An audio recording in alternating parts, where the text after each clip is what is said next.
Merci encore.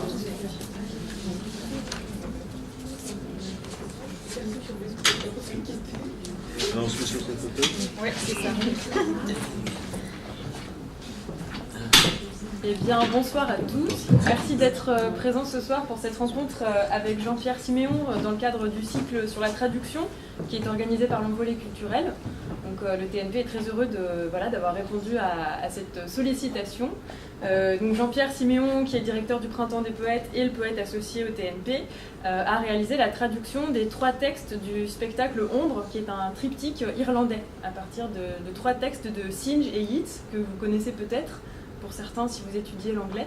Je ne vais pas faire plus long, c'était juste pour faire un petit mot de bienvenue et vous encourager à venir voir le spectacle si vous le souhaitez. C'est la semaine prochaine, ça commence le 7 février jusqu'au 11, donc n'hésitez pas, il reste encore quelques places. Profitez-en. Vous avez à votre disposition un petit peu de documentation, tout ce qui est tarifs étudiants au TNP, les rendez-vous autour des spectacles, etc. Et puis la brochure de l'Envolée culturelle, donc n'hésitez pas à vous servir. Voilà, je passe la parole à Chloé. Merci Juliette.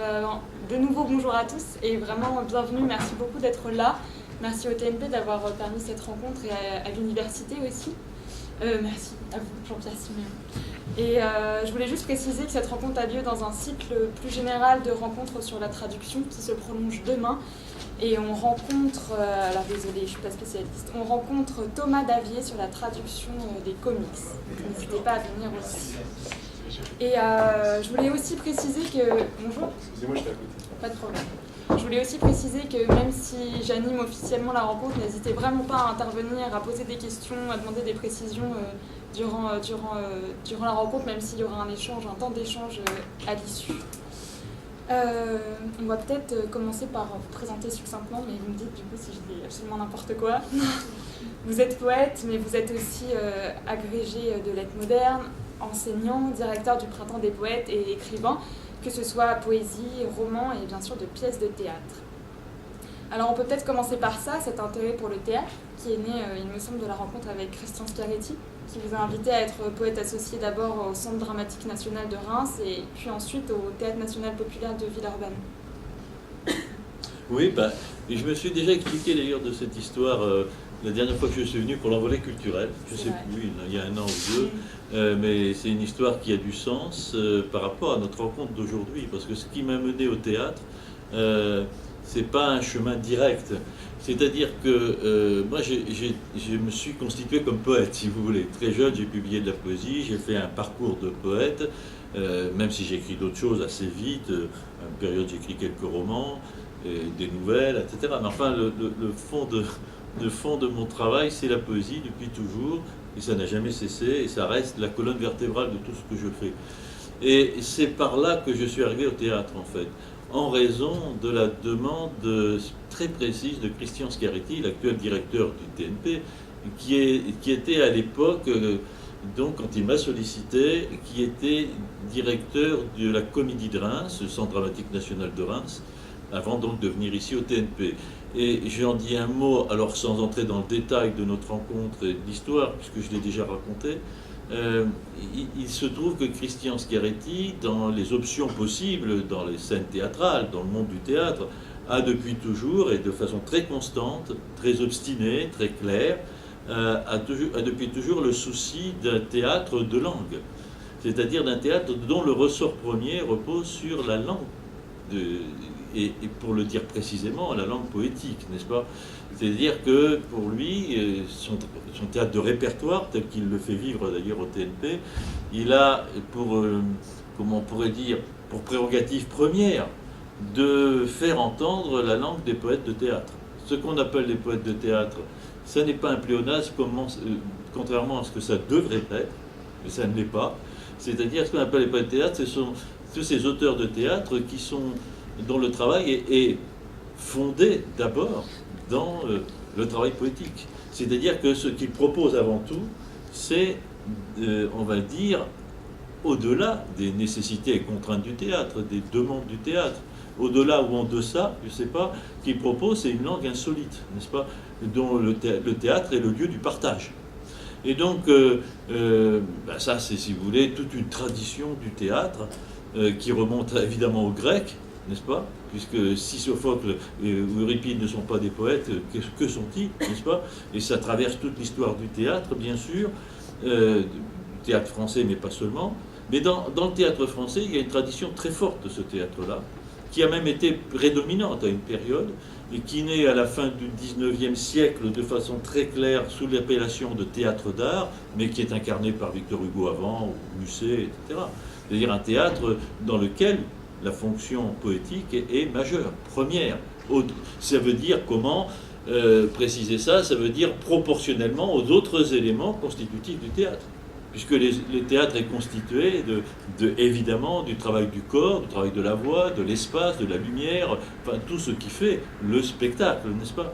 Tous ces ingrédients-là constituent bien sûr naturellement le théâtre, et depuis les Grecs bien sûr, et la danse, la musique, tout ça était concerné déjà par ce qu'on appelle aujourd'hui le théâtre. Mais dans tous ces éléments, ces facteurs de théâtre, si je puis dire, il y en a un qui est, dans la tradition française, privilégié, c'est donc la parole, on va dire, et la parole portée par une langue, et la langue travaillée, ouvragée, insolite, particulière des poètes. Voilà, et je dis ça a trouvé son nom à la fin du XIXe siècle grâce à un poète, Paul Fort, qui était un jeune poète de 18 ans, et qui invente à 18 ans l'expression théâtre d'art. Et sous le premier, je rappelle cette histoire-là qui est assez peu connue parce qu'elle est importante. Il invente l'expression théâtre d'art et il donne la première représentation de ce qu'il appelle le théâtre d'art. Et pour faire très vite encore, c'est quand même assez symptomatique, au sens premier du terme, de ce qu'est pour lui le théâtre d'art.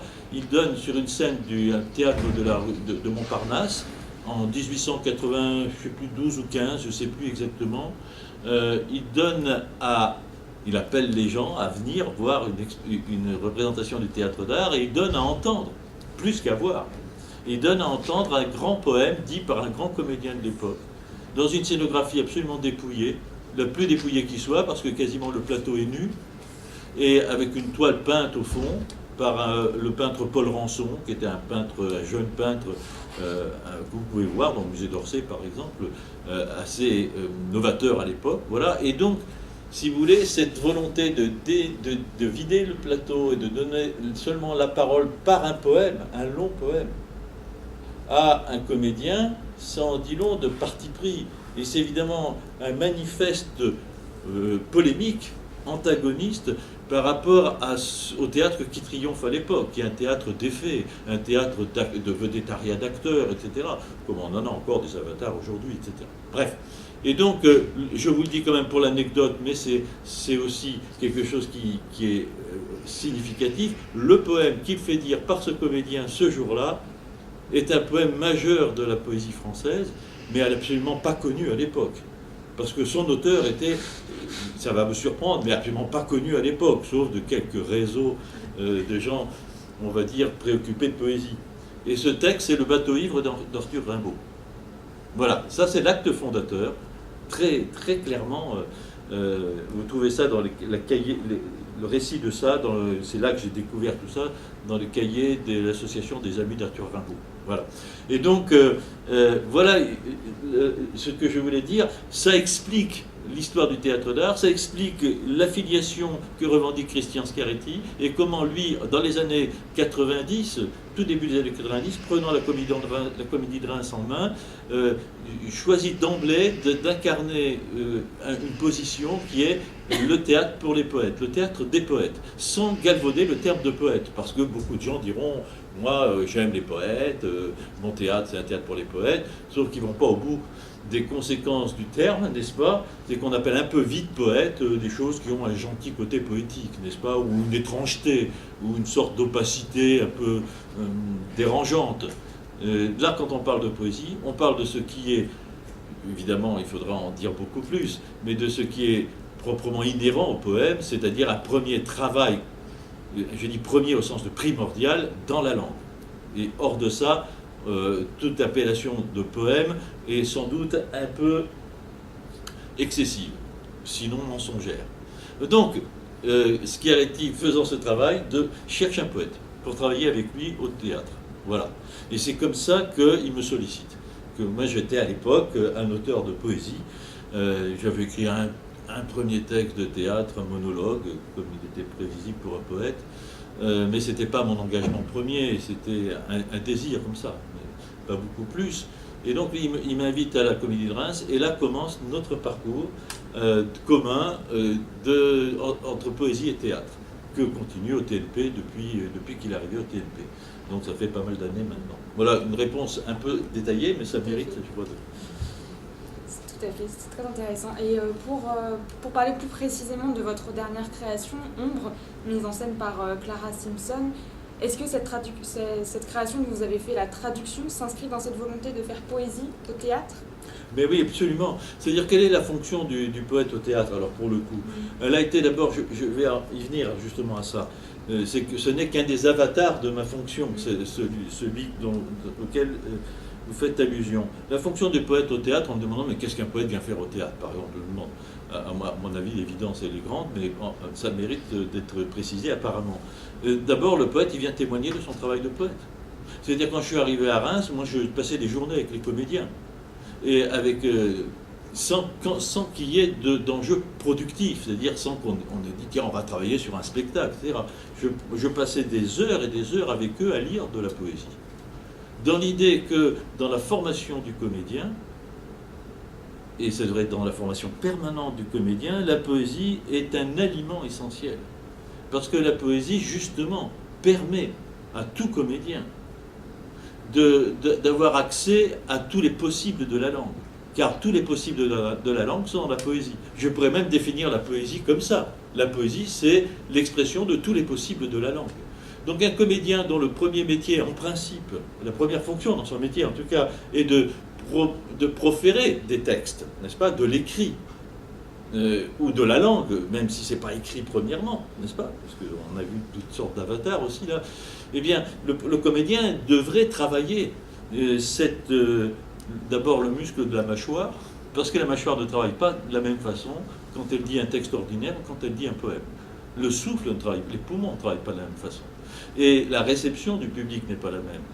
Et l'enjeu sur le plateau ne peut pas être le même dès qu'il y a une langue épaisse, une langue qui fait obstacle d'une certaine façon, car toute langue poétique, d'une certaine façon, fait obstacle, n'est-ce pas? Bref, parce que j'explique ça, peut-être je vais un peu vite, c'est qu'une langue poétique fait obstacle dans la mesure où toute langue poétique est dissonante, par principe, que ce soit l'alexandrin, l'autosyllabe ou le vers libre, n'est-ce pas, ou le verset claudélien, enfin peu importe. Toute poésie se caractérise par une dissociation des codes de la langue.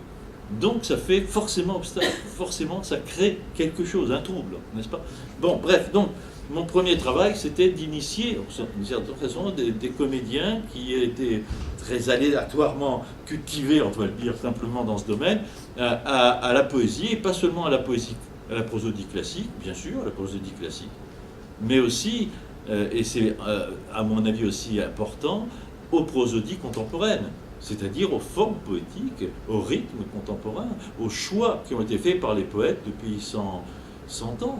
C'est-à-dire que la poésie ne s'est pas arrêtée au Parnasse, n'est-ce pas? Et depuis le Parnasse, ou les symbolistes, depuis la fin du XIXe siècle, la poésie n'a cessé de se réinventer, notamment dans les partis pris linguistiques, n'est-ce pas? C'est-à-dire que la poésie, il y a même eu une accélération de ce point de vue-là, en raison de la libération par rapport aux formes canoniques, il y a eu une accélération de l'invention formelle. Invention de rythme, invention, on va dire, phonique, du son, invention lexicale, etc., etc. Tout est possible, plus que jamais. Même si c'était déjà le cas, Hugo est un inventeur, hein, bien sûr, et Racine, évidemment. Oui, rien n'est nouveau sous le soleil non plus.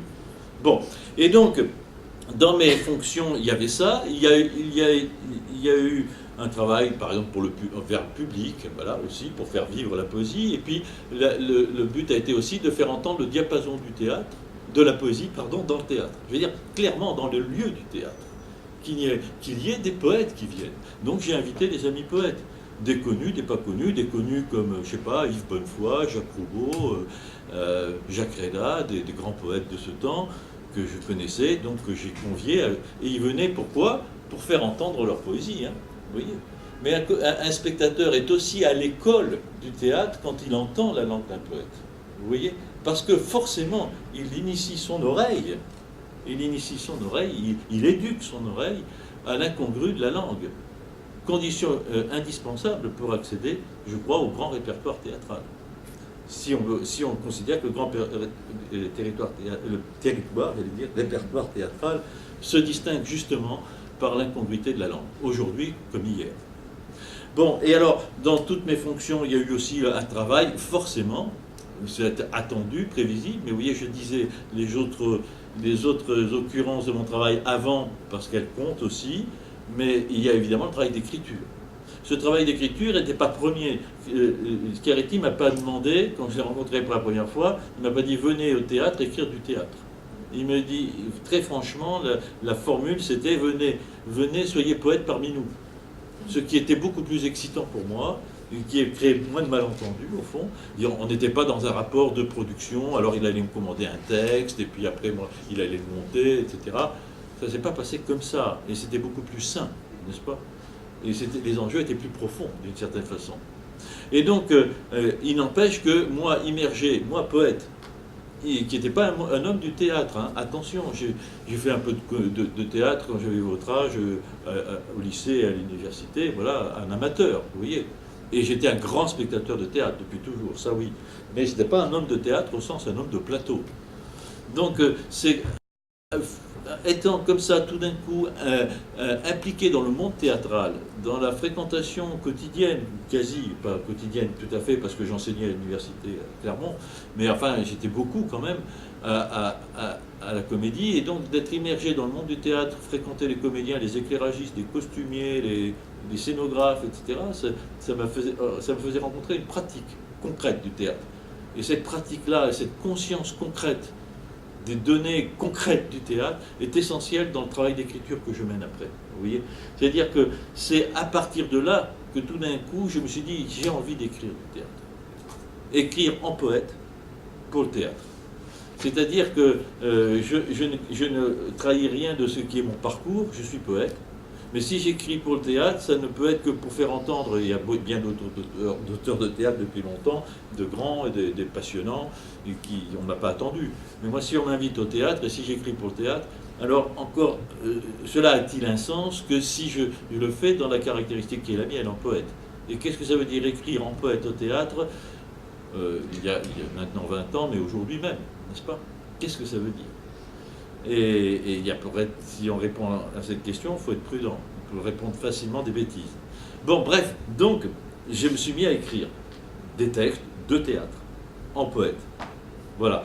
Et puis, dans tout ça, il y a eu du travail de dramaturgie, on va dire, de commentaires de textes montés d'autres auteurs plus classiques, que montait Schiaretti, par exemple. J'ai travaillé sur Peggy, quand il a travaillé sur Peggy, des choses comme ça, avec les comédiens.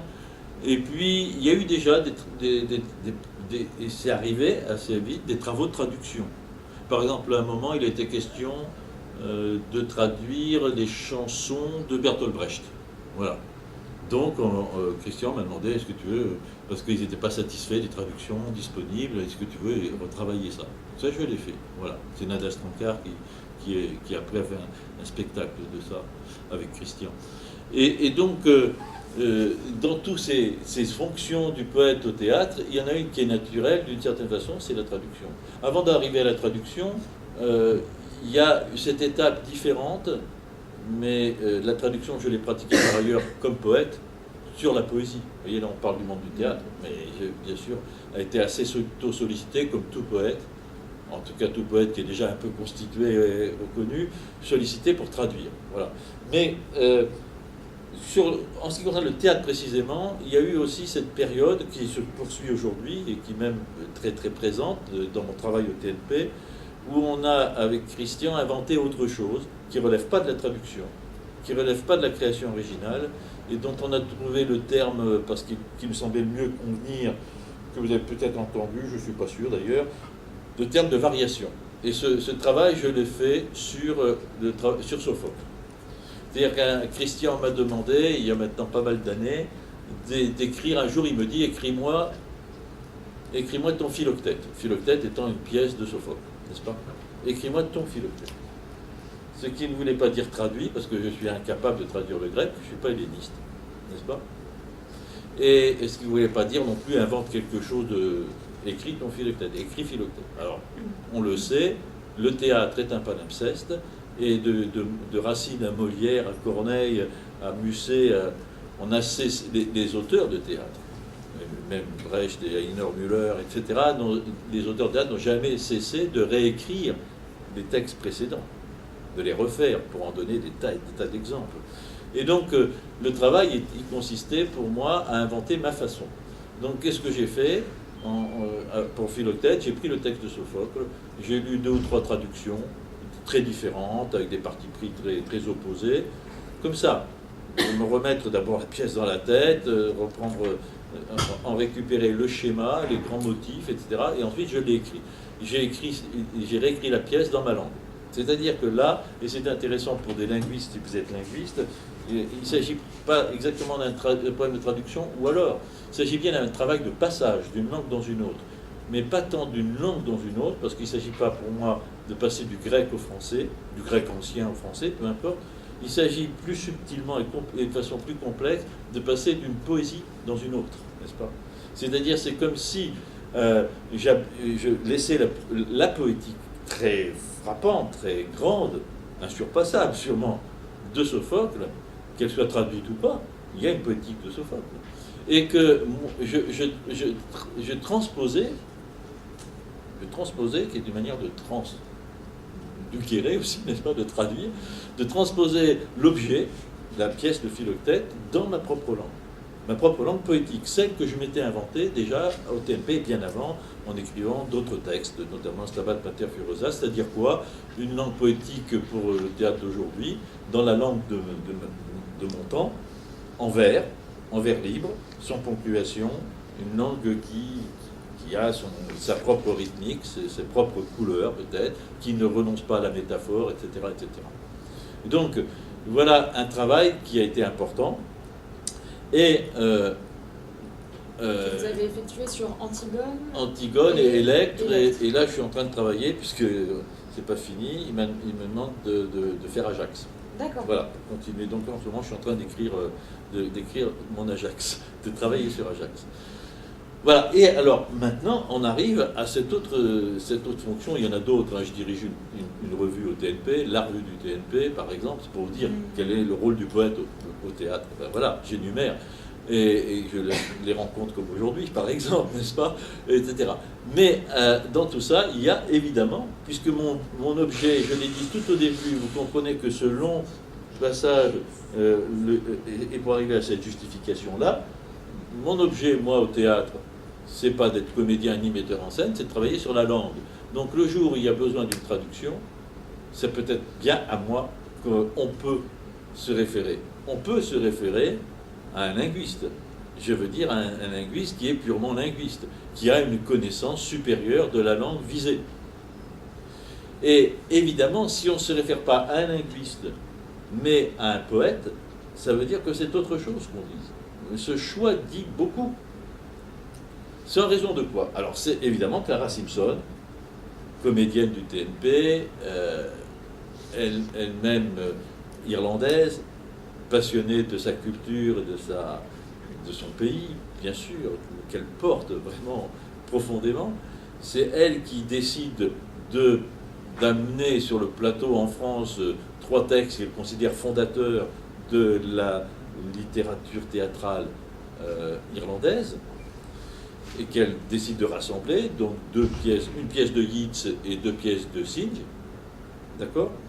Et donc, elle les rassemble, etc. Et l'idée d'abord pour elle, c'est de faire un spectacle avec ça. Et là, elle se dit, tel qu'elle me dit, elle cherche des traductions. Et elle bute. Les traductions qui sont à sa disposition ne lui conviennent pas. Pour tout un tas de raisons. Elle pense que justement, et c'est en ça qu'elle est aussi très liée à l'aventure théâtrale du TNP, à l'école du TNP, si je puis dire comme ça. Elle pense qu'il y manque la dimension poétique dans ces traductions. La dimension radicalement poétique, n'est-ce pas? Pas gentiment ou même élégamment poétique, ou savamment poétique. Il s'agit de radicalement poétique. C'est-à-dire qu'il manque une poésie dans la langue, et qui ne lui paraît pas juste, qui ne lui paraît pas consonner à la poésie telle qu'elle la lit chez ses poètes. Parce que pour elle, ces trois auteurs de théâtre sont des poètes. Alors Yeats, c'est connu, il est d'abord connu comme un poète, d'ailleurs, n'est-ce pas, plus que comme un homme de théâtre.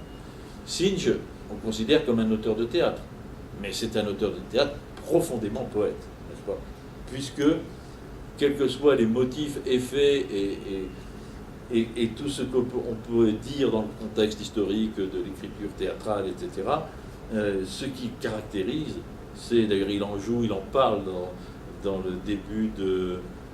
je ne sais plus, un moment où... Non, mais c'est pas lui, c'est Yeats. C'est Yeats, je mélange. C'est Yeats qui fait cette plaisanterie à un moment, dans le cours même de la prise de parole d'un comédien, d'un personnage, il dit « en voilà du symbole ». C'est-à-dire un jeu sur le symbolisme. Sorte de dire, voilà, vous me reprochez d'être symboliste, et bien je vous en donne du symbole. Vous voyez, une sorte d'humour comme ça à l'intérieur. Bref, Synge, c'est pareil, n'est-ce pas? Il y a quelque chose dans Synge, vous voyez, Cavalier de la mer, par exemple, qui est profondément, on pourra en parler, si on parle très précisément de ces textes, qui relève très profondément du ressort poétique. Voilà. Alors, donc, du coup, Clara Simpson, ne se satisfaisant pas de ses traductions, m'en parle et me dit, ah, est-ce que tu pourrais jeter un œil, tout ça. Mais moi, je lis à ce moment-là, et j'avoue que je ne connaissais pas du tout la pièce de Yeats. Et bien sûr, je connaissais Cavalier de la mer, mais pas L'ombre de la vallée, que je connaissais de nom, de titre, c'est tout, voilà. Mais la Cavalier de la mer, oui, bien sûr. Mais j'ai relu ça et j'ai dit c'est génial, quoi. Ça m'a passionné. Les œuvres en elles-mêmes m'ont passionné. Et du coup, j'ai dit écoute, si tu es vraiment dans la panade, moi j'essaie. Voilà. Et elle me dit mais ce serait formidable si tu essayes, etc. Et donc c'est comme ça que je me suis lancé dans la traduction de ces trois pièces. Très bien. Et donc dans ce travail, il n'y a donc pas eu seulement un travail de passage d'une poétique à l'autre comme chez Sophocle, mais bien aussi un travail sur la langue, de la langue anglaise à la langue française cette fois-ci. Les deux étaient mêlés. Oui, alors là, effectivement, c'est complètement différent quand même. Hein. On est vraiment dans la traduction. Oui. Autant quand je fais des variations sur Sophocle, je me permets des libertés absolument éhontées. Je peux supprimer des choses, je peux en rajouter, je ne me gêne pas. Je remplace d'ailleurs complètement des images poétiques par d'autres. Voilà, j'écris dans mon... Là, c'est très très différent. Là, je fais un travail de traducteur. Donc, ce travail qui suppose une fidélité extrême, vous le savez, comme moi, plus qu'une fidélité, une rigueur morale autant qu'une rigueur linguistique, la volonté d'être au plus près de ce que on suppose être l'intention de l'auteur. Et l'intention de signification notamment. Donc là, il y a un travail qui est très différent. Ceci dit, je suis poète et je ne suis pas traducteur de métier. Même si dans mon histoire, je vous l'ai dit, j'ai beaucoup traduit. Par exemple, j'ai traduit en anglais des poèmes nombreux de Caroline Carlson, la chorégraphe. Je ne sais pas si vous connaissez, une des grandes chorégraphes de ce temps, voilà, qui était vraiment qui est une icône de la danse, mais qui est aussi poète, et qui m'a demandé de traduire ses poèmes. Voilà. J'ai traduit beaucoup. J'avais traduit d'ailleurs déjà du théâtre, je pense maintenant, avant. On s'était adressé à moi pour traduire des pièces de Eugène O'Neill, un triptyque déjà d'ailleurs. C'était Guy Frex, un des anciens de chez Nouchkine. Bref, montez ça. Et donc, j'ai traduit beaucoup de poèmes et c'est en ça que ça montre que je ne suis pas un traducteur professionnel. J'ai traduit des poèmes de langues très différentes. J'ai traduit de l'allemand, Voyage d'hiver de Wilhelm Müller, par exemple, qui a servi au Voyage d'hiver que vous connaissez de la musique, le quintet, voilà. Et j'ai traduit de plusieurs langues, jusqu'à du hongrois. Comment pouvez-vous traduire du hongrois, vous pouvez me dire? Et c'est là que vous voyez que ce n'est pas un travail de linguiste. J'ai traduit du russe, par exemple, des poèmes, hein, je parle de poèmes. Comment on fait dans ce cas-là? Évidemment, je n'ai pas la maîtrise de ces langues-là. En tout cas, pas au point où l'aurait le linguiste consciencieux qui est juste quand il traduit une langue. Donc, en tout cas, je n'ai sûrement pas la maîtrise du hongrois, qui est une langue impossible, une magnifique langue, mais impossible, magnifique par son originalité. Non, à ce moment-là, je travaille sur des mots à mots, mais avec le texte en même à côté. J'ai fait un petit peu de hongrois, justement, parce que je suis allé à Budapest, invité comme poète plusieurs fois, donc j'ai eu l'occasion, en tout cas, de m'intéresser à cette langue, à sa nature, à sa... Vous savez que c'est une langue qui n'a rien à voir avec les langues indo-européennes, qui est très... Bon, donc je me suis intéressé à tout ça. Ça veut dire que j'arrive pas complètement naïf devant la tâche de traduction.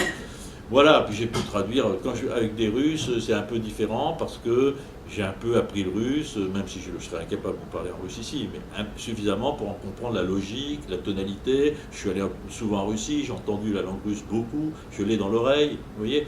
Et après, j'ai traduit à ce moment-là avec des Russes francophones. C'est aussi une possibilité quand un écrivain, poète ou pas, se met à traduire. Très souvent, il le fait en duo, comme ça. Il y a un grand poète qui l'a fait beaucoup dans les années d'après-guerre, c'est Guy Lévic, le poète Eugène Guy Lévic, un grand poète français, publié chez Gallimard, vous trouverez en poche si vous voulez, grand poète, et qui a traduit beaucoup de poètes, d'ailleurs d'Europe de l'Est, hongrois, bulgares, polonais, etc. Il traduisait avec on va dire, des linguistes, des interprètes, si vous voulez, n'est-ce pas? Voilà, donc moi j'ai une pratique empirique, je le dis, empirique. Je n'ai pas une formation de linguisme. Tu as dit que j'étais agrégé de lettres, oui, j'ai une formation littéraire, mais pas de linguisme, même si j'ai toujours adoré les langues et que je suis passionné par les langues, mais pas par une langue, par les langues, vous voyez. J'ai fait l'espagnol et l'anglais à un niveau assez convenable, n'est-ce pas, dans mes études. J'ai fait du latin, donc j'étais formé à la version et au thème, enfin oui, à ces choses-là.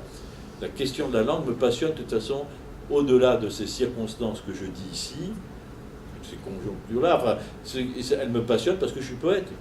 Quel poète n'est pas passionné par l'énigme de la langue? Et donc, il est presque normal qu'un poète, à un moment ou à un autre, et je crois que beaucoup de poètes traduisent.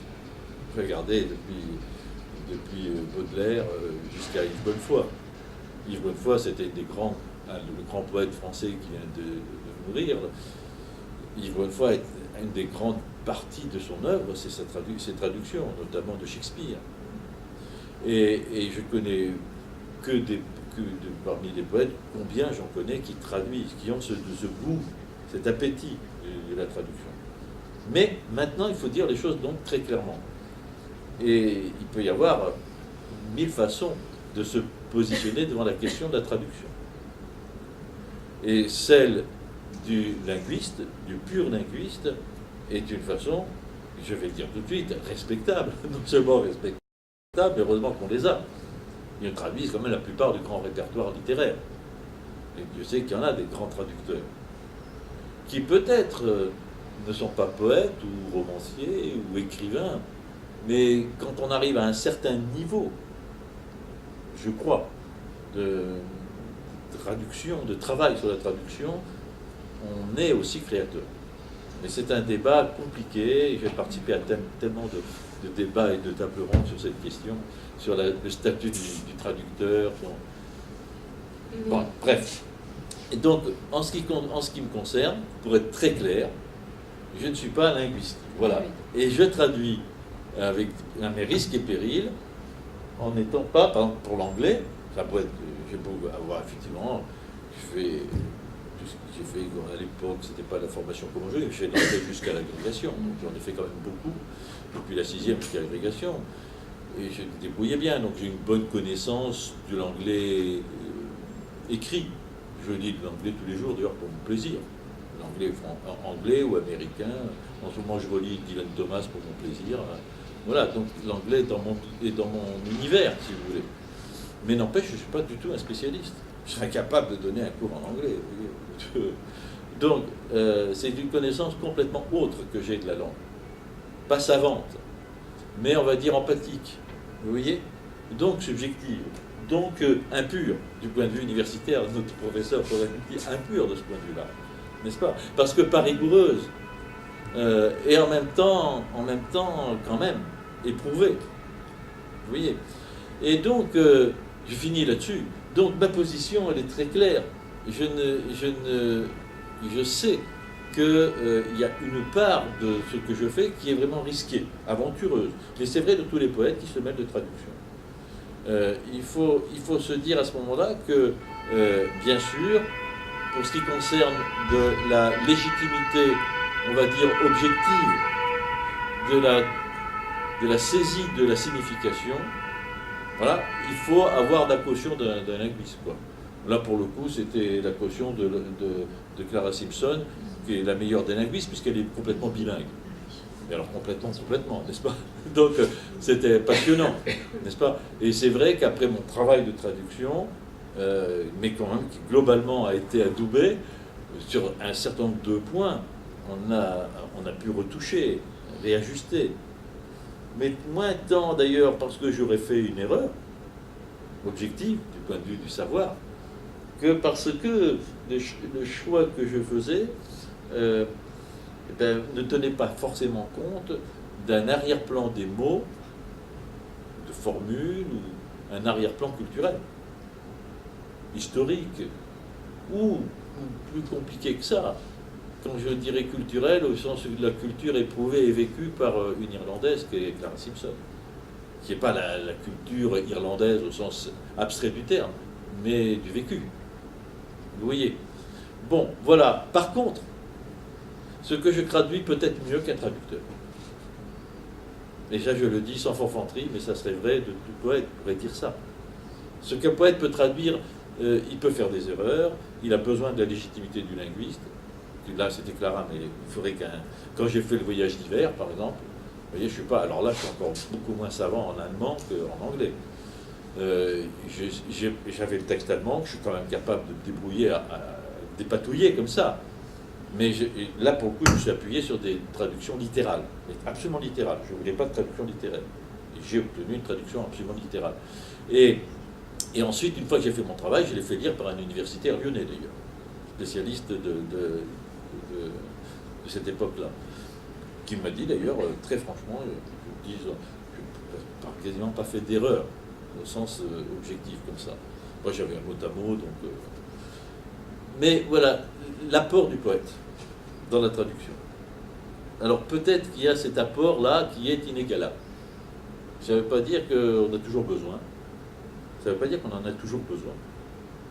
Et ça ne veut pas dire non plus qu'il ne peut pas être compensé par d'autres qualités. Mais l'apport inégalable du poète, c'est justement, je reviens à la variation, c'est que le poète peut faire ce que le traducteur peut-être ne fait pas, ne peut pas faire, ou ne sait pas faire, j'en sais rien, c'est traduire une poésie dans une autre, pas une langue dans une autre. C'est avoir le sentiment très profond. Alors là, il ne s'agit pas de passer d'une poésie dans une autre très différente, il s'agit de saisir la part poétique du texte. En quoi la résonance poétique profonde, à quoi elle tient? Comment le poète, par l'habitude qu'il a, des poétiques qu'il a lues. Moi, je lis de la poésie depuis on va dire depuis l'adolescence tous les jours. Française, étrangère, enfin, je suis fondé là-dedans. Donc, forcément, on se crée un sens particulier, une perception particulière de la poésie. Donc, ce que le poète peut faire, c'est qu'il perçoit, lui, très précisément, ce qui relève non pas simplement de la transposition des langues, mais de ce qui relève dans la langue donnée de la poésie. Et après, à charge à lui d'avoir, par intuition inverse, l'intuition de la poésie dans le français, dans sa langue, oui, la poésie qui sera le plus justement accordée à cette poésie du poète concerné. Vous me suivez? Pas trop compliqué? En tout cas, je me démarre avec ces complications. Hein. C'est-à-dire qu'il y a effectivement, vous allez me dire, mais la langue, vous séparez abstraitement la langue du poème. Oui et non, mais oui en même temps. Parce que ce qui fait qu'une langue est poème, ça tient à mille choses, n'est-ce pas? Ça tient à ses écarts, on l'a dit, mais pas seulement à ses écarts. Ça tient à des choses dont on a l'intuition quand on... La sonorité, bien sûr, des rythmes, bien sûr, à la vibration de sens de tel ou tel mot. Et quand on n'est que linguiste, on est préoccupé d'autre chose. Et c'est là où le poète a un avantage, c'est qu'il est moins préoccupé d'être une sorte de... Comment je veux le dire? Il est moins préoccupé de la loi de signification. Vous voyez ce que je veux dire? Il a moins le surmoi, je vais dire policier d'une certaine façon. Il est moins un gendarme de la rigueur de la transposition du sens du mot dans le sens du mot dans le mot français. Vous voyez ce que je veux dire ou pas? Et là, ce souci-là, je l'ai, vous savez bien, je ne sais pas de faire dire, je fais de la traduction, je ne fais pas de la variation. Donc quand je fais de la traduction, j'ai le souci de coller à la langue. J'ajoute pas de mots et j'en retranche pas. Je ne vais pas squeezer un vers parce qu'il ne me plairait pas ou parce que j'y arriverai pas. Si je bute, je cherche. Et heureusement, je m'aide d'un linguiste. Mais ce que j'essaie de faire comprendre, c'est ce qui peut être l'apport du poète. Et c'est en tout cas, je crois, la raison pour laquelle Clara Simpson s'adresse au poète et pas à un linguiste. Parce que ce qu'elle voudrait, l'enjeu de son travail, c'est de faire entendre à un public francophone, de faire entendre la poésie très singulière, très particulière de Synge et de Yeats. Et elle pense, je suppose, que c'est le poète qui pourra le mieux capter ça. Vous voyez? Et dans les traductions autres qu'elle avait lues, elle trouvait que, même si la justesse était incontestable, il y avait tout, des pièces si vous voulez, mais elle n'y trouvait pas la poésie qu'elle entendait. Vous voyez? Alors, la preuve de ça, on peut dire c'est des hypothèses, mais la preuve de ça, moi je ne sais pas, je traduis ces textes-là sans avoir une connaissance ni de la langue de cette époque, de l'anglais de cette époque, ni encore moins une connaissance de l'Irlande. Je suis allé une fois à Dublin dans ma vie, on ne peut pas dire que je connaisse l'Irlande. J'ai lu des choses, j'ai lu beaucoup de poètes irlandais, de littérature irlandaise, ne serait-ce que Beckett, n'est-ce pas, mais enfin beaucoup d'autres. Beckett qui a beaucoup à voir avec ses pièces. Et donc, mais si vous voulez, la réalité, c'est que quand je lui donne les textes, elle me dit c'est ça. Elle dit c'est ça que je voulais. C'est ça qui me manquait. Moi, si vous voulez, par exemple, il y a une particularité dans la langue de Synge. Si vous avez travaillé, je ne sais pas, vous n'avez pas commencé, ou très peu, sur l'ombre de la vallée, il y a une particularité de la langue de Synge, puisqu'il fait parler dans le monde paysan, on va dire, n'est-ce pas, pour faire ça. Un monde brutal et frustre. Et les traductions qu'elle avait trouvées, que j'ai pu lire après d'ailleurs, c'est des traductions qui essayaient de rendre compte de ce pittoresque d'une langue paysanne. Sauf que du coup, on entend le pittoresque d'une langue paysanne. Et on passe à côté du reste. Vous voyez ce que je dis ou pas? Donc, mon intention... Oui, je me tais là. Là, il faut que vous parliez. Oui, vous devez partir. Alors, je m'attais, oui. Oui, je voulais juste... Merci beaucoup pour tout ce que vous expliquez, parce que je trouve ça vraiment fondamental et très intéressant. Et juste avant que je parte, je voulais juste lever un doute pour mes étudiants. Nous ne sommes pas dans une traduction de linguiste. Ce que je considère comme une traduction de linguiste, c'est la traduction technique ou la traduction commerciale qu'on peut faire parfois en LEA, par exemple, en langue étrangère appliquée, ou alors une traduction de spécialiste technique. Et nous, en traduisant de la littérature, et là, pour le coup, on a regardé un peu sur ce texte théâtral, c'est exactement les questions qu'on se pose. Être sensible à la poésie du texte, bien que nous ne revendiquons pas poètes, comme vous, évidemment, mais nous ne sommes pas des linguistes, nous sommes avant tout des lecteurs réceptifs à la musicalité de la langue, qui essayent de voir s'il y a une possibilité de retrouver une musicalité de la langue en français. Alors là, je ne vais pas détailler, ce serait bien trop long, je reste très superficielle dans cette chose-là. et aussi être réceptive à l'oralité de cette langue, puisque en l'occurrence il s'agit de... Donc juste pour lever un doute, on n'est pas des linguistes techniques et mécaniques. Voilà. Et merci, je suis vraiment désolée. Non, mais je ne voulais pas m'adresser à vous d'ailleurs comme de ville linguiste. C'était pour dire les problèmes qui se posent à moi, c'est tout. Voilà. Ouais.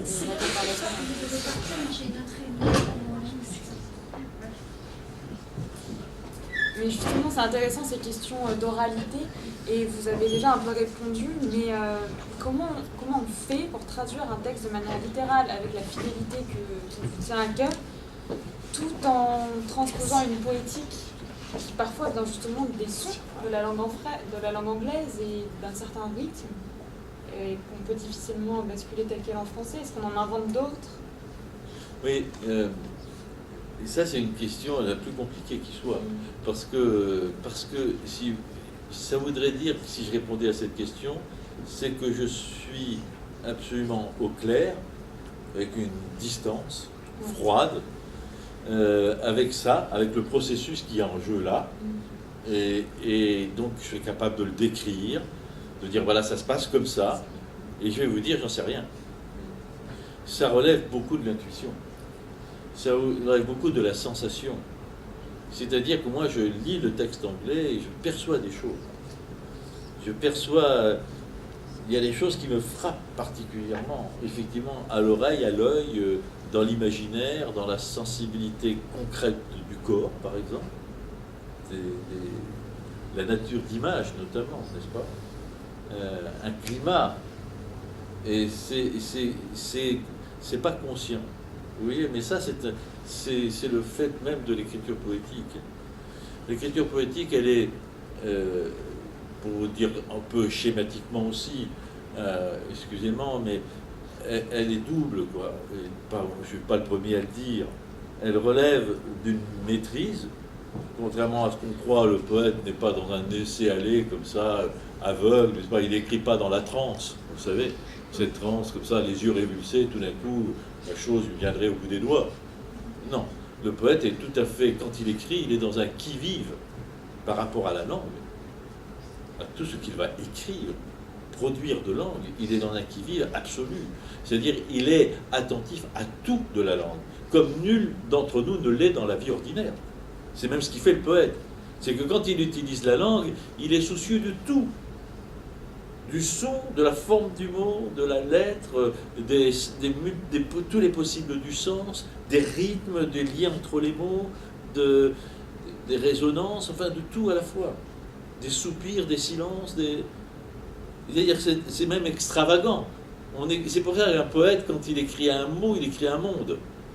Vous voyez, il prend une décision, et elle est dure, elle est difficile. Et combien de fois il hésite peut-être une heure avant de poser deux mots, parce qu'il en mesure toutes les conséquences. C'est ça le caractère du poète. Quel que soit le poète. Hein. Je suis sûr que c'était la même chose de Ronsard ou de Apollinaire. C'est ça qui caractérise le poète, cette passion de la langue dans la moindre de ses ressources. Donc, le poète a cette maîtrise-là, et il a cette conscience-là. Et il a en même temps, conjointement, et c'est ça le paradoxe, et c'est un violent paradoxe, en même temps qu'il a cette conscience suraiguë de tous les tenants et aboutissants de la langue, disons que, je vais le dire carrément, le poète est un grammairien supérieur, de ce point de vue-là. C'est un maître ès-grammaire. Il ne peut rien ignorer. On n'est pas la poésie naïve. C'est une fausse naïveté, en tout cas, même si elle voudrait être naïve. Je veux dire que le poète, de toute façon, il a la préoccupation des faits concrets de la langue, des modalités de la langue, de tout. Voilà. Même si c'est un poète slameur qui commence, etc. Même maladroit, etc. Et à partir du moment où il écrit le poème, du slam, oui, du vers rimé, du vers, etc., forcément, tout d'un coup, il se préoccupe du point de vue de la langue de choses dont il ne se préoccupait jamais. Même s'il le fait maladroitement, etc. Donc c'est bien la distinction du poète. Donc il y a cette maîtrise absolue, souhaitée, en tout cas souhaitable, nécessaire quand on écrit la poésie, notamment à un certain niveau, comme Yeats ou Sink, n'est-ce pas? Forcément, croyez-moi, il pense à tout. Il pense à tout. et en même temps. Et c'est ce paradoxe que je veux souligner, qu'il faut comprendre, qu'il faut admettre. En même temps, dans le même mouvement, exactement, il y a un inconscient, il y a ce qui relève de l'intuition, il y a effectivement un laisser-aller, il y a une ouverture, une béance faite en soi à tous les possibles dont je parlais tout à l'heure. Les possibles du son, les possibles de l'image, etc. Une appréhension intuitive, presque les yeux fermés, que, par exemple, je mets deux mots ensemble, je sais, je sens, je suis sûr qu'il faut que je mette ces deux mots ensemble et qu'ensemble ils vibrent. Mais je pourrais être incapable de dire pourquoi. Et souvent ça s'impose à moi alors que plus que je ne le décide. Vous voyez? C'est pour ça que Valérie disait le premier vers est donné par les dieux. Quelque chose de l'intuition supérieure, en tout cas, sinon supérieure, ça ne veut pas dire que ça vient d'en haut, comme l'image le laisse entendre, quelque chose qui est en tout cas pas maîtrisé par le conscient et le rationnel. Quelque chose qui vient, qui surgit. Donc il y a les deux. Dans l'écriture du poème, il y a les deux. Il y a le surgissement et la maîtrise, ensemble. Ce qui fait l'état particulier de l'écriture poétique. Sa difficulté aussi. Et si on est trop dans l'un ou trop dans l'autre, peut-être aussi c'est une erreur, une impasse, une perte. Le poète qui est trop dans la langue, trop dans le souci de la langue, ou le poète qui serait trop dans ce qu'on appelle l'inspiration, le laisser aller, ça vient, etc. Par exemple, l'adolescent qui écrit les poèmes, qui est complètement dans le... qui oublie qu'il écrit les poèmes, qu'il écrit dans une langue particulière qu'est la poésie, parce qu'il est tellement dans la volonté de se laisser traverser par ses sentiments, ses émotions, ce qu'il veut dire. Vous voyez ce que je dis? Bon, bref. Mais cette question-là de la maîtrise et de l'intuition, elle est complètement concernée par ce travail de traduction, qui suppose une maîtrise de grammairien, le poète grammairien, et qui suppose aussi, pour ne pas être que ça, là le vil linguiste alors il serait en cause, n'est-ce pas, si on faisait que ça, il suppose d'avoir d'autres, de mettre en jeu d'autres processus, créatifs cela, peut-être on va dire, parce qu'ils perçoivent intuitivement des choses qui ne sont pas nommables, distinguables et catégorisables. Vous voyez ce que je veux dire? Et donc moi, par exemple, quand je suis devant Singe ou devant Yeats, Yeats, c'est encore le texte, je ne sais pas, vous ne l'avez pas lu, je pense Purgatoire, ça ne vous dit rien, qui est un poème dramatique. Alors pour le coup, c'est vraiment un poème dramatique. Il fonctionne plus, c'est du théâtre, hein, avec deux personnages, il y a une situation, etc. Mais on est vraiment dans le poème, quoi, ce qu'on appelle le poème dramatique, du poème pour le théâtre. Dans Singe, je pense aussi qu'on est dans le poème dramatique, mais ça apparaît moins parce que c'est pas en vers. Mais pour moi, par exemple, quand je lis Singe en anglais, ça vibre, quoi. C'est pas le sens immédiat des choses qui me frappe le plus. Je l'ai bien, ce sens immédiat des choses. Je comprends la situation. Je vois bien, quand vous lisez L'ombre de la vallée, qu'on est dans une ferme, qu'on est dans les montagnes, etc., quoi, au fin fond de la vallée, n'est-ce pas? Je comprends tout ça et c'était indispensable que je le restitue. Sinon, il n'y a pas de théâtre possible, on est d'accord. Je donne un charabia. Non, bien sûr, ça c'est un dessin nécessaire. Mais après, il y a, en même temps, quand je lis le texte de Singe, moi, je me rends perceptif, mais comme quand je lis un poème. Il faudrait qu'on s'entende ensemble, tous et moi, sur ce que c'est que lire un poème. Et je lis le texte comme un poème. C'est-à-dire, au-delà, lire un texte comme un poème, c'est toujours lire au-delà du sens donné, du sens obligatoire, du sens objectif, du sens indiscutable. D'ailleurs, pourquoi la plupart des gens sont maladroits dans la lecture de la poésie, ou mal à l'aise, ou même empêchés, ou même en colère contre le poème, c'est qu'ils lisent le poème comme ils lisent le reste, avec la volonté d'avoir le sens donné. Et dire, alors évidemment, il n'y en a pas, ou il n'est pas évident. Et donc, ils sont frustrés, ils sont agacés, ou ils se sentent provoqués. Mais en même temps, c'est ça la lecture de la poésie. C'est se dire, le premier sens n'est que le seuil d'autre chose. Cet autre chose, c'est pas seulement d'autres sens. Entendez bien, c'est pas seulement d'autres sens, je veux dire, c'est pas seulement d'autres sens de la langue, du mot. C'est le seuil de sensation, c'est le seuil de vision, c'est le seuil de saisie physique, sensuelle des choses dites, suggérées. Vous voyez ce que je veux dire? C'est ça la force de la poésie. C'est qu'elle ouvre, la langue ouvre à une profondeur et une épaisseur. C'est même la caractéristique de la poésie. Elle ouvre à une profondeur et une épaisseur dans la langue qu'il n'y a jamais dans la langue ordinaire. Donc, quand je me fais traducteur de Sitges, je me débarrasse vite du sens premier. J'y accorde l'importance, évidemment, vous comprenez, mais mon travail de poète, plus ou moins conscient, plus inconscient que conscient, spontané, pour moi naturel, parce que je lis la poésie, j'écris la poésie tout le temps, c'est de percevoir, d'être disponible à ce que je dis. C'est au-delà de la langue immédiate, du donné immédiat, que ce soit de l'anglais ou du français d'ailleurs, qui fait ce que j'appelle la poésie de Sitges. Vous voyez? Et là, que sans doute le poète est bien disposé pour accéder à ça. Ça ne veut pas dire que vous n'ayez pas les moyens, ce que disait votre prof. C'est-à-dire que vous pouvez vous faire poète. Mais pour vous faire poète, il faut vous faire poète. C'est-à-dire on ne sait pas poète, je vais être poète. C'est une pratique, c'est un exercice, c'est un travail, c'est une décision, c'est une volonté et un effort.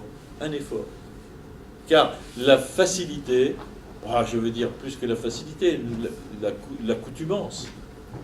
L'accoutumance, c'est de lire le plus directement possible, d'accéder au sens évident et objectif. Ça nous satisfait, parce qu'on se satisfait vite de ce sens-là. Il ne pose pas de problème. On peut discuter avec le prof, avec le dictionnaire, il y a un petit doute, quoi. Vous voyez ce que je veux dire? Mais il ne pose pas de problème. Alors que l'autre, évidemment, il demande une décision de votre part, des choix. Et des choix qui engagent. Et en même temps, non seulement vous devez faire advenir à vous, venir à vous, advenir au sens plus beau du terme, ce qui est derrière la première vue, la première signification, le dessin général de la langue, etc. Mais vous devez le faire sans que ce soit, et ça c'est dangereux aussi, et c'est difficile aussi, sans que ce soit parasité par d'autres choses qui sont déjà en vous, ou que vous souhaitez voir advenir. Vous voyez ce que je veux dire? La question, c'est de faire advenir ce qui est possible dans le texte donné, ce qui est en latence, ce qui est d'advenir, de rejoindre en tout cas par sa lecture, par sa sensibilité, de rejoindre des zones derrière la langue qui sont présentes, pas que vous fabriquez, parce que sinon vous substituez votre poésie à celle du poète. Et il ne s'agit pas de ça. Moi, je n'ai pas à substituer, je suis traducteur. Je ne suis pas dans le variateur. Le variateur, il peut substituer. Vous voyez ce que je veux dire, la différence? Là, je n'ai pas à substituer ma propre sensation des choses dites. Regardez dans L'Ongle de la Vallée, les histoires d'âge, d'amour, d'angoisse, de malédiction, etc. Je n'ai pas à susciter mon propre imaginaire et à le mettre à la place de celui de Sitges. Au nom de quoi? À ce moment-là, je fais advenir un imaginaire qui est de ma culture et de ma langue et de mon histoire et de mon âge, qui n'a rien à voir avec Sitges. Vous voyez? Ou alors, il faut que je fasse complètement autre chose. Je fasse une adaptation. Une adaptation qui est une transposition non pas de langue à langue, mais de culture à culture, de société à société, de circonstance à circonstance, d'histoire à histoire. Enfin, vous voyez ce que je veux dire? Parce que c'est très intéressant. Je ne sais pas si vous en parlerez dans vos cours, mais la différence entre adaptation et traduction est aussi passionnante. Nous, on parle de traduction. Et j'essaie de formuler le mieux possible ce qui est l'enjeu, pour moi, de la traduction. Voilà, donc c'est cette histoire de cet au-delà de la langue qu'il faut rejoindre et qu'il faut restituer dans notre propre langue. Et là, si vous voulez, par exemple, il y a dans L'Ongle de la Vallée, le Cavalier de la Mer, il y a une chose qui est très, très, très forte, très présente. C'est évidemment, vous l'avez senti, parce que ça a une fonction métaphysique, au-delà de la signification immédiate, c'est la présence du paysage. Alors, c'est deux pièces sont des pièces profondément marquées par ça. Les éléments naturels sont les constituants de cette pièce, de ces deux pièces. C'est-à-dire, d'un côté la montagne, de l'autre côté la mer. Et vous voyez, quand on dit la montagne et la mer, tout l'imaginaire qui arrive à toute vitesse, pour chacun d'entre nous. Attention, il s'agit de la montagne telle qu'elle est vécue là-bas en Irlande. Vous voyez ce que je veux dire? Mais comment aussi je pourrais me tromper en étant que dans la transcription purement pittoresque. Pittoresque au sens étymologique du mot, de peinture. Je peindrais le paysage irlandais du début du XXe siècle, le paysage frustre de paysans qu'on trouverait chez nous d'ailleurs, n'est-ce pas?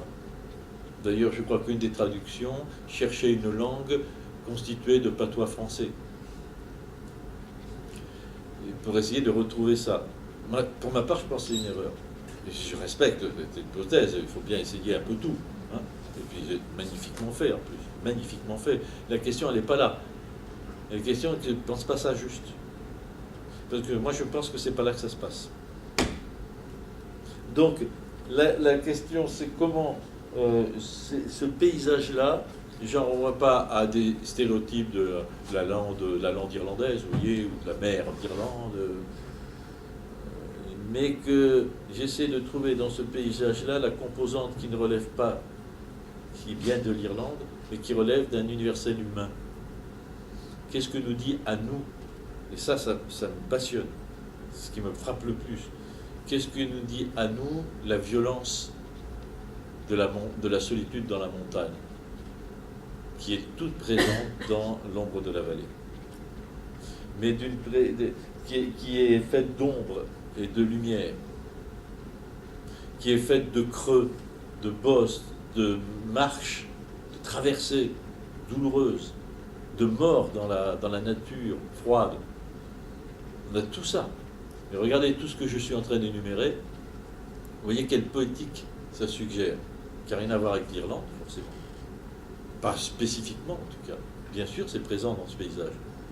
Mais si je vous dis pierre, roche, ciel, nuage, vent, solitude, et aller plus loin que ça, ce serait même échapper déjà à ces stéréotypes. Je ne sais pas, vous voyez, c'est le mouton crevé. On a l'image, le mouton crevé dans la lande. La pluie qui tombe à verse, qui n'arrête plus. On est dans des représentations mythiques. Tout d'un coup, ça excède le naturalisme. Le naturalisme qui est l'Irlande du début du siècle, à tel moment donné, etc. Vous voyez ce que je veux dire? C'est difficile de vivre dans la campagne, dans la montagne, c'est au pied des montagnes, comme ça, d'Irlande, dans un endroit austère, difficile, rude, où il y a des bergers qui en prennent plein la figure et qui sont pauvres, etc. Et là, on tombe très vite dans un naturalisme. C'est pas le naturalisme qui est intéressant aussi. C'est une poétique de la vie, une métaphysique, au sens propre.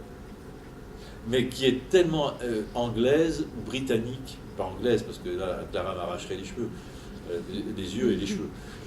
C'est-à-dire, évidemment, pour elle, c'est pas l'Angleterre. Encore qu'on trouve exactement ça chez Shakespeare, c'est britannique. C'est-à-dire une métaphysique qui est incarnée, qui est très concrète, qui est présente dans le quotidien le plus banal et le plus trivial. C'est tout à fait Shakespeare, vous voyez, c'est la tempête de Shakespeare aussi. Vous voyez ce que je veux dire? Et cette capacité de lier le mythe, le symbole, à la chose la plus triviale. Et Dieu sait que dans l'ombre de la vallée, la situation est triviale, farcesque même. Je ne sais pas si vous en avez lu. Parce que c'est un vieux qui fait semblant d'être mort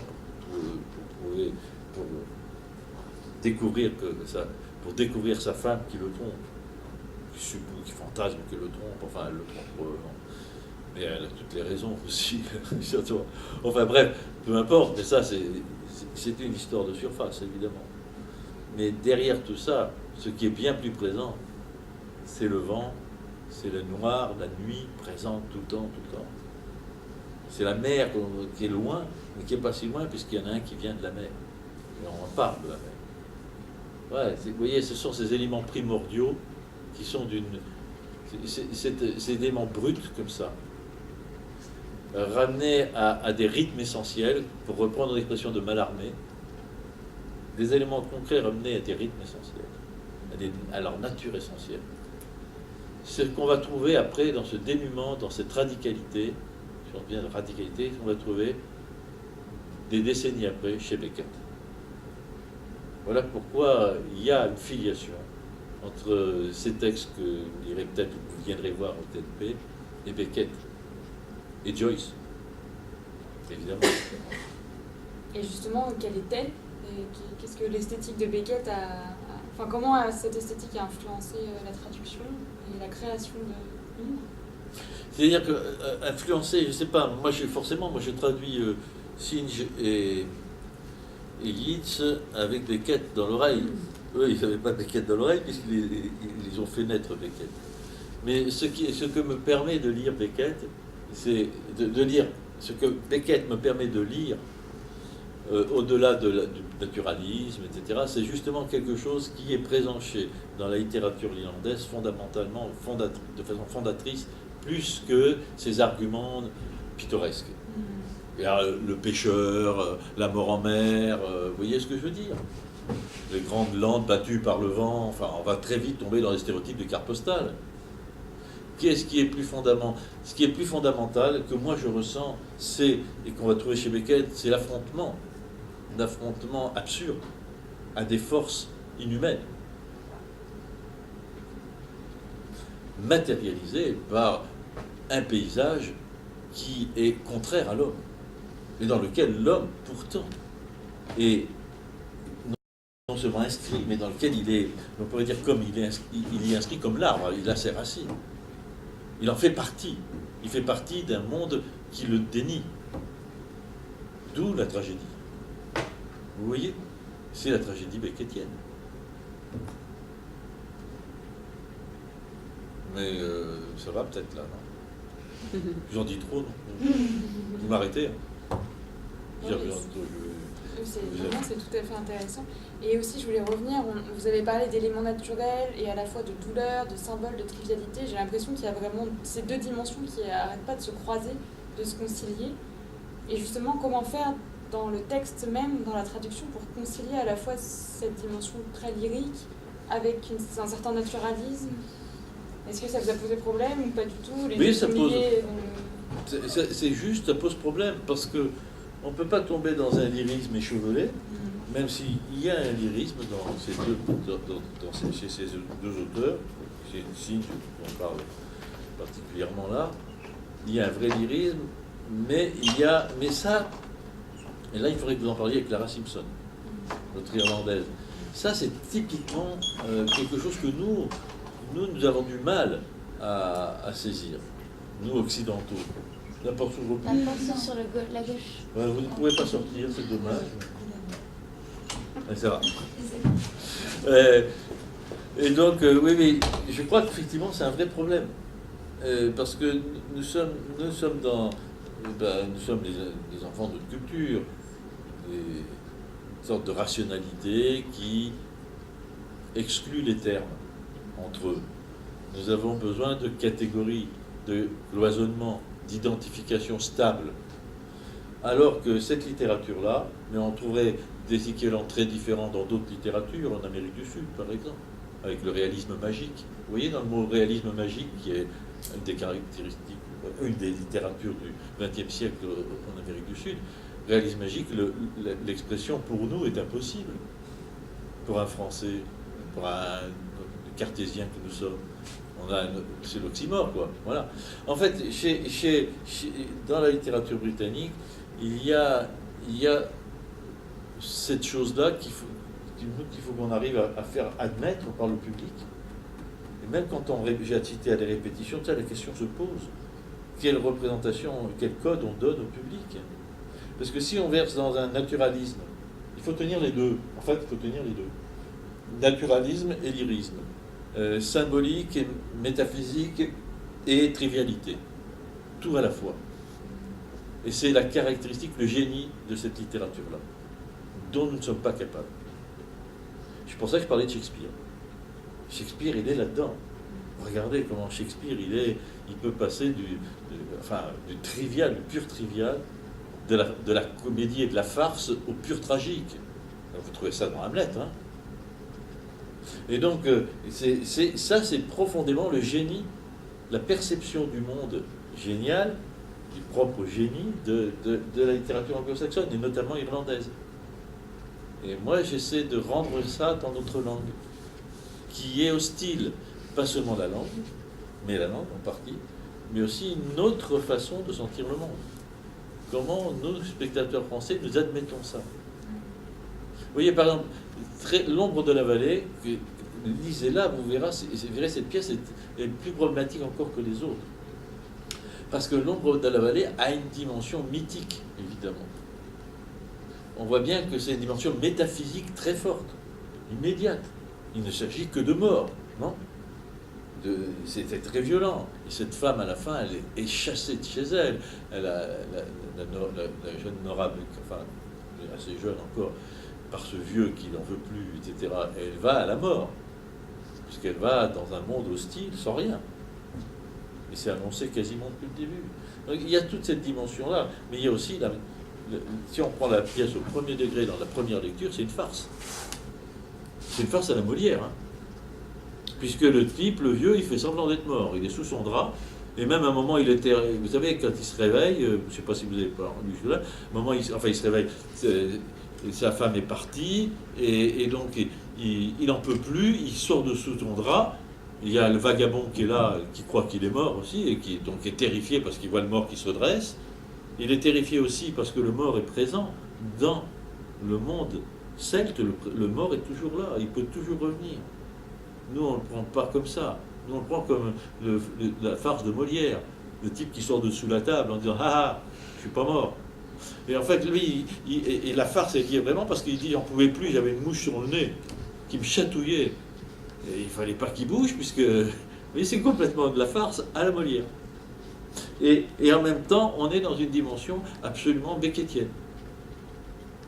De déréliction, d'absurdité, de la violence du paysage, la violence froide, austère. Vous vous rappelez, regardez le paysage de En attendant Godot, c'est quoi? C'est un désert avec un arbre, non? Et donc, il y a ça vraiment dans Singe. Il y a cet univers naturel hostile et froid et perdu et désert. La maison, elle est seule en pleine montagne. Pas la haute montagne, hein, c'est dans le fin fond de la vallée. Juste au bord de la montagne.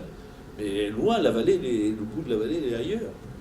Et elle le dit à un moment, elle dit, mais je peux pas, je suis toute seule, quoi. Elle est toujours toute seule, avec ce mec, le vieux. Et donc, vous voyez à quel point tout ça est passionnant, parce que c'est des éléments, pour nous, contradictoires.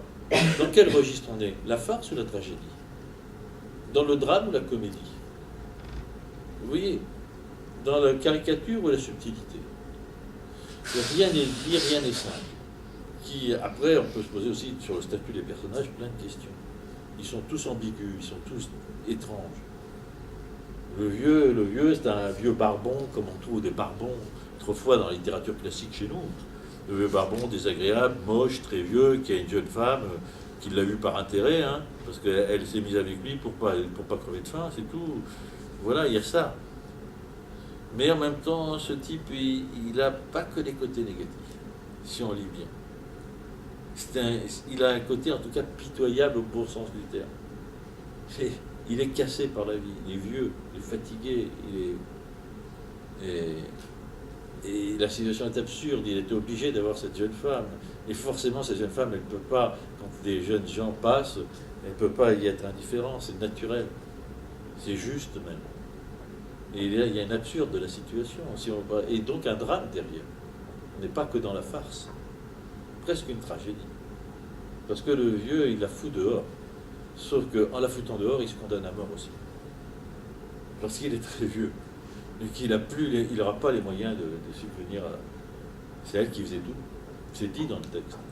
Donc, en même temps, il a cette sorte de réflexe de vanité, on dira, ou de dignité, de foutre cette femme dehors, parce qu'il a surprise vraiment En tout cas, il a voulu la surprendre. Peut-être se donner des raisons à sa jalousie, on n'en sait rien, ça aussi.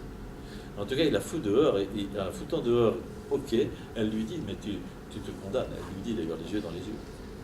Ah oui, tu vas te débrouiller maintenant, sans moi. Mais donc il choisit la mort, plutôt que d'être humilié. Vous voyez que c'est tout compliqué. Et que la pièce, elle est pleine de complications. Et c'est ça qui est passionnant, parce que si on va au théâtre, c'est pour voir du compliqué. On ne regarde pas une série américaine. Il n'y a pas les bons et les méchants. Donc, en tout cas, ce que je veux vous dire, c'est que moi, ce qui m'a passionné là-dedans, c'est d'entrer dans un univers qui n'est pas le mien.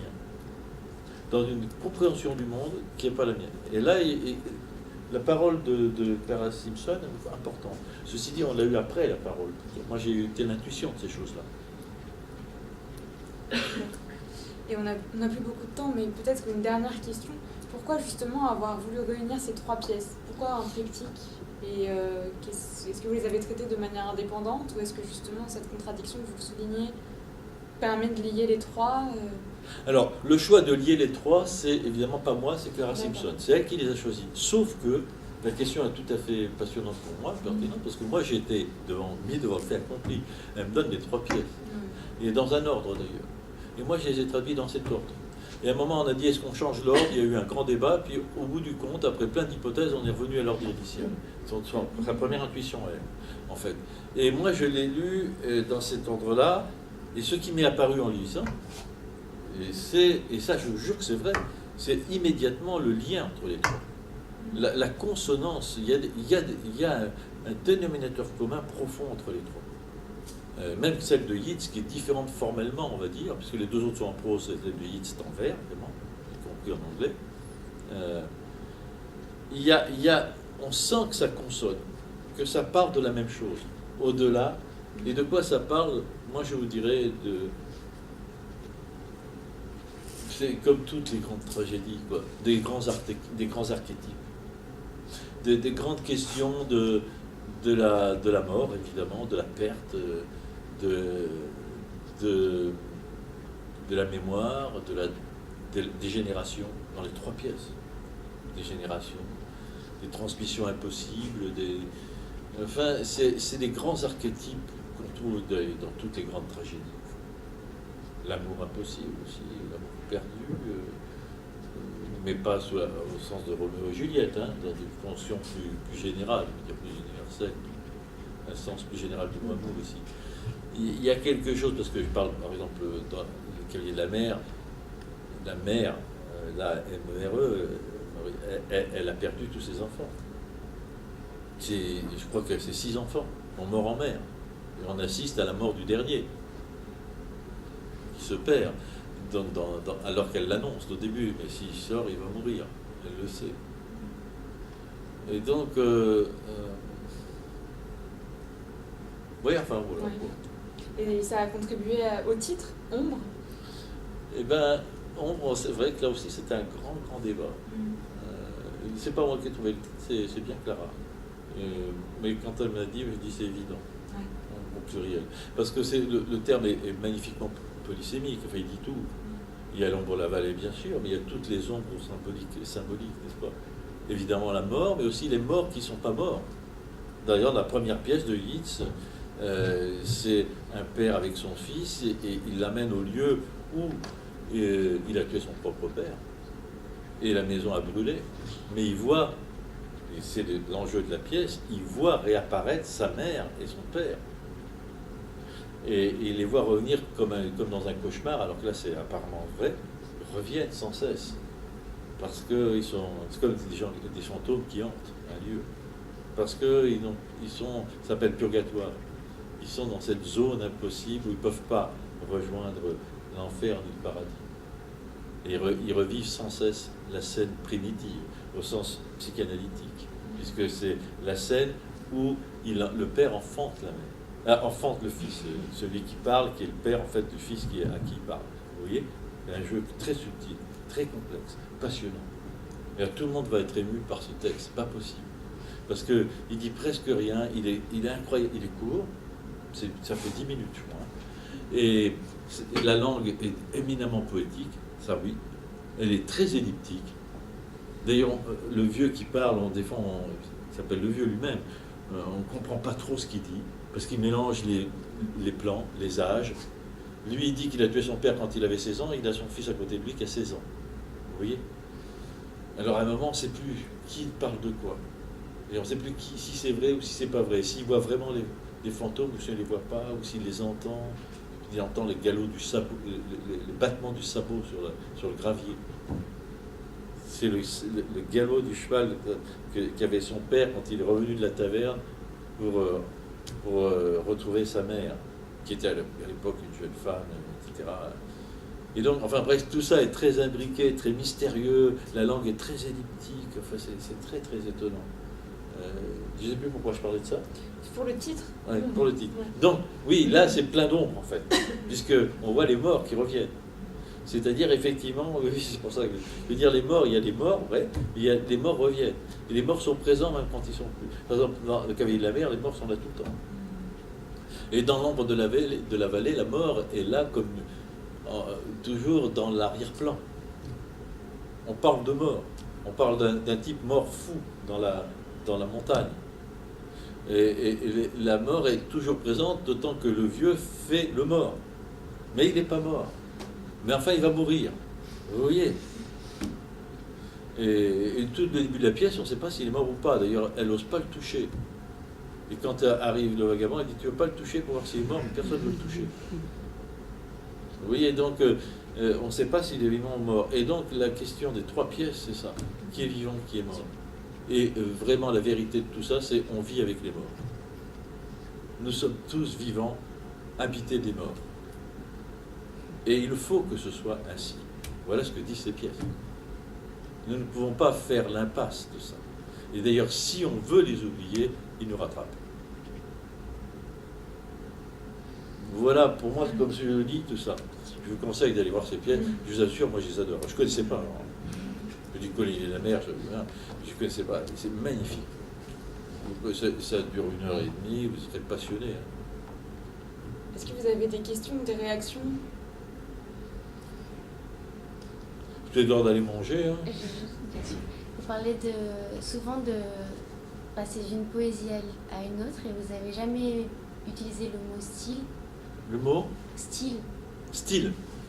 Pour vous, c'est pas de la stylistique, une étude de style, ce que vous faites quand vous lisez, et après vous essayez de imiter ce style. Non? C'est pas pareil de passer d'une poésie à une autre? Non. Imiter un style? Non. Je crois que le mot style ne me vient pas du tout à l'esprit, là. Je comprends ce que vous voulez dire.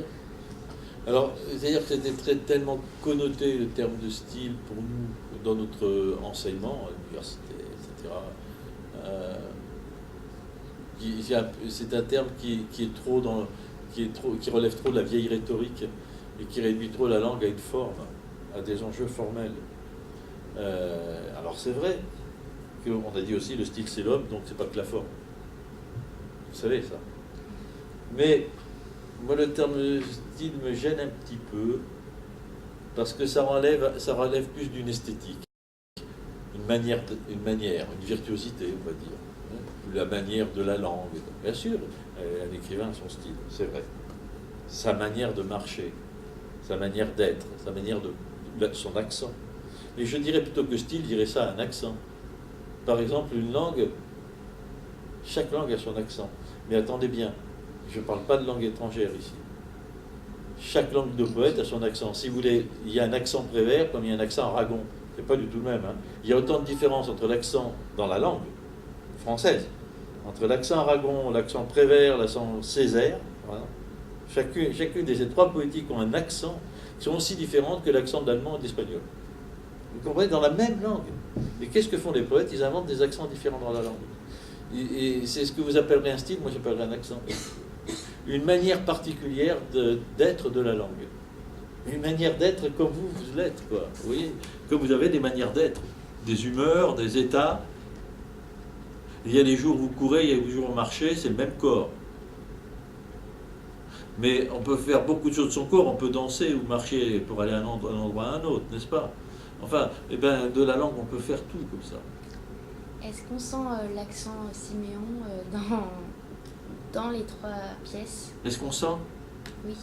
Et alors ça, si vous voulez, ça, c'est pas moi qu'il faut Dans poser les la 3 question. traductions de Ronde. Parce que si le propre de... c'est que je n'aurai pas l'oreille pour mon accent.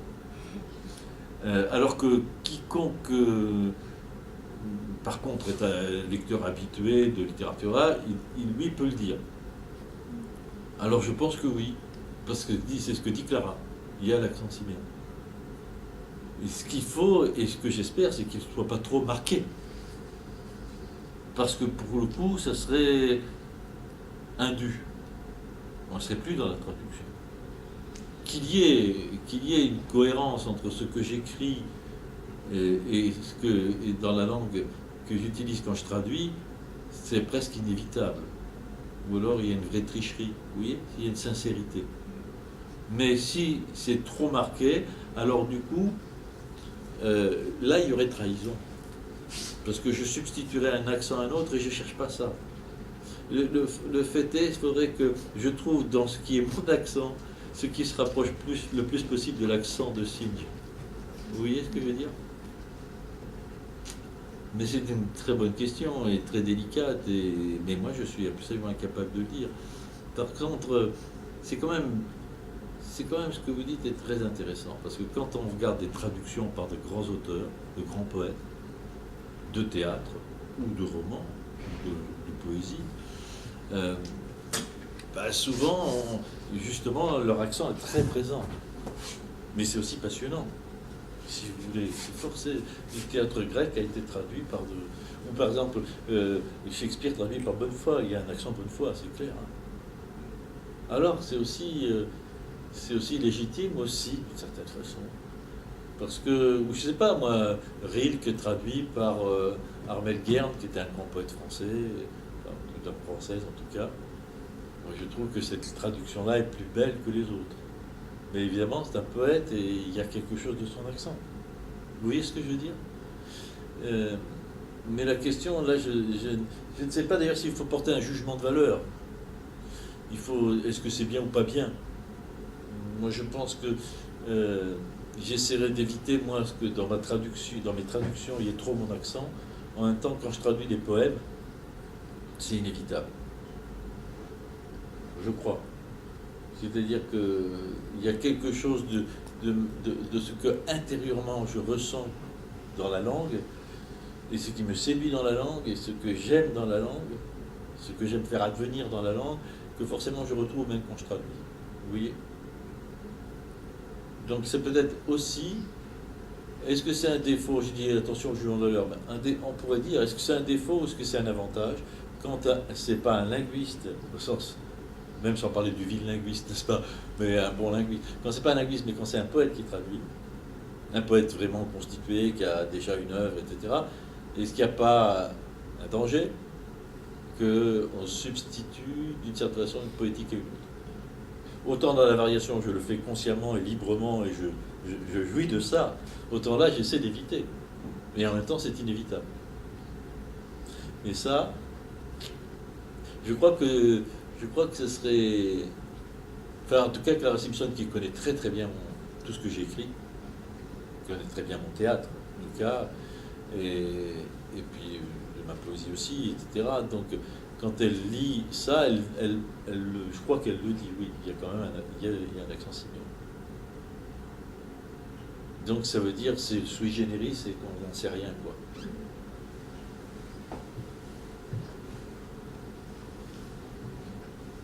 Et si vous traduisez, vous partez dans l'aventure de traduire même ces textes-là, il ne faut pas aussi réfuter le fait que chacune de vos traductions, au-delà de la qualité ordinaire, elle sera intéressante parce qu'elle porte un peu votre accent. Non? Peut-être. Cet accent poétique que vous avez tous et qui est peut-être à mettre à jour, qui se fera peut-être à jour au moment du travail de traduction, dont vous n'aviez même pas conscience. Vous avez dit que ce ne serait pas honnête s'il n'y avait pas votre accent aussi. Ce ne serait pas honnête. Parce que à la fois ce ne serait pas honnête qu'il y ait trop votre accent, mais s'il n'y avait pas, vous ne mettriez pas votre cœur, ce serait pas... Enfin, Mais ça serait trop à distance de moi, ça serait trop fabriqué à distance, trop artificiel. Ça serait une manipulation d'objet. À partir du moment où je m'investis dans cette traduction, c'est parce que aussi il y a quelque chose que ça résonne tellement en moi, quelque chose de moi qui est concerné profondément. Vous voyez, c'est naturel ça.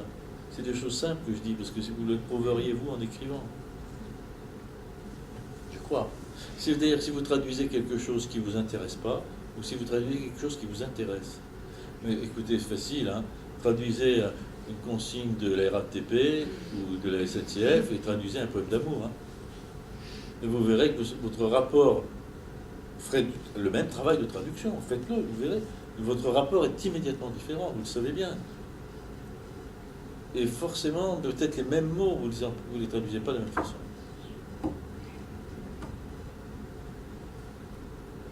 Ça serait un bel exercice. Pas les consignes de la SNCF, j'exagère un peu, mais un article de journal, tout simplement, et un poème. Et prenez un poème qui vous concerne forcément, c'est-à-dire sur une question essentielle de l'existence. Et je suis sûr que ça serait une expérience magnifique de faire les deux traductions à la suite, sur des petits textes. Et vous sentiriez en vous que vos rapports au travail, à la langue, et vous le sentiriez, c'est pas à peine que je décrive. Il y a quelque chose de différent qui se passe. Dans le travail qui est apparemment le même. J'ai des mots et je retrouve d'autres qui sont équivalents. Pour simplifier. Essayez un jour, vous allez voir. Et vous comprendrez la différence des... Vous avez l'expérience de l'écriture, c'est magnifique, hein. Bon, la plupart d'entre vous, vous n'écrivez que pour le boulot. C'est tellement dommage. C'est comme d'utiliser ses jambes que pour marcher sans jamais danser. Hein. C'est tellement dommage. Quand on a des jambes. Donc, faites ça pour votre plaisir. Vous n'êtes pas obligé de danser pour faire, comme à la télé, le meilleur danseur. Là. Je sais pas comment ça s'appelle. Mais de même que vous dansez pour vous, eh bien, écrivez pour vous, pour éprouver ce que c'est que cette autre façon d'écriture. Et après, vous traduirez mieux si vous voulez traduire. Merci beaucoup. Oui, on arrête parce que, excusez-moi. À moins qu'il y ait encore des réactions, mais je ne veux pas vous retenir trop longtemps. Non, moi ça va, c'est vous. Non, c'est bon. N'hésitez pas. Eh bien, merci beaucoup vraiment de votre présence. Et je voulais juste vous préciser que justement le cycle de traduction se poursuit demain, comme je vous ai dit au début. Et les prochains événements de l'envolée culturelle, c'est le festival Fais pas genre qui aura lieu du 8 au 10 mars sur les thèmes du genre justement. Il y aura des conférences, des pièces de théâtre, des films, donc restez informés. Et il y a encore 2 revues, si vous voulez les prendre. Ah non, il y en a encore plein d'autres en fait, donc allez-y, prenez des revues, c'est notre version annuelle sur papier. Merci beaucoup à vous d'être venus.